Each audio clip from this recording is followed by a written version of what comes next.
दोस्तों, क्या आपने कभी सोचा है कि अगर भगवान खुद आपके घर आ जाएं, तो क्या होगा?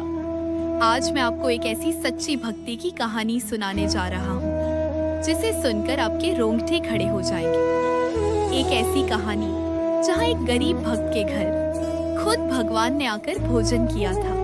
एक छोटा सा गांव था जहाँ रहता था एक गरीब भक्त। उसका नाम था गोपाल। गोपाल बहुत गरीब था, घर में खाने को भी मुश्किल से मिलता था, लेकिन इससे एक चीज उसके पास बहुत थी, और वो थी भगवान के प्रति उसकी अटूट भक्ति। वो हर रोज सुबह उठता, भगवान का नाम लेता और मासूमियत से कहता, हे प्रभु, आप मेरे घर कब आएंगे? गोपाल दिन भर मेहनत करता, कभी मजदूरी मिलती, कभी नहीं। कई बार तो ऐसा होता कि वह बिना खाए ही सो जाता, लेकिन अच्छी उसकी आस कभी नहीं टूटी। वह हमेशा कहता, भगवान मुझे कुछ नहीं चाहिए, बस एक बार मेरे घर आ जाओ। गांव वाले उसका मजाक उड़ाते थे, पागल हो गया है, भगवान कभी नहीं आते। लेकिन गोपाल बस मुस्कुरा देता और धीरे से कहता, एक दिन जरूर आएंगे। एक दिन गोपाल ने ठान लिया, आज मैं भगवान के लिए खुद से भोजन बनाऊंगा।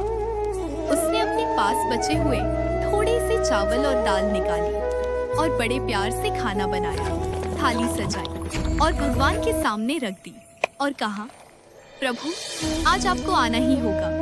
वह बार बार दरवाजे की ओर देखता रहा, इंतजार करता रहा, लेकिन कोई न आया। धीरे धीरे रात हो गई और गोपाल की आंखों में आंसू आ गए। उसने टूटे दिल से कहा, लगता है मैं इतना भाग्यशाली नहीं हूँ। वह थाली उठाने ही वाला था, तभी थक थक दरवाजे पर दस्तक हुई। गोपाल ने जल्दी से दरवाजा खोला। बाहर एक बूढ़ा आदमी खड़ा था।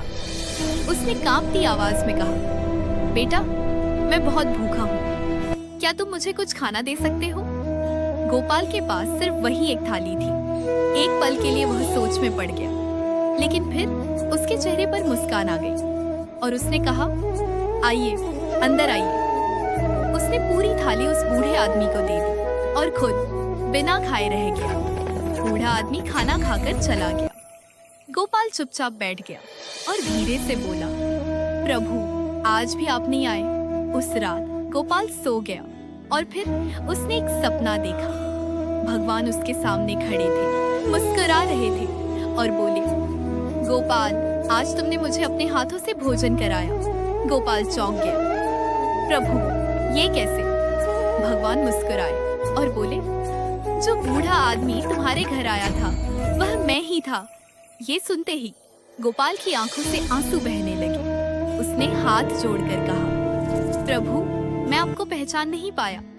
भगवान ने मुस्कुराकर कहा, मैं हर उस जगह हूँ जहाँ सच्ची भक्ति और दया होती है। दोस्तों, ये कहानी हमें एक बहुत बड़ा सबक देती है। भगवान हमेशा हमारे पास होते हैं, बस हमें उन्हें पहचानने की जरूरत होती है। अगर आपका दिल भी सच्ची भक्ति से भरा है तो कमेंट में लिखिए, जय श्री कृष्ण।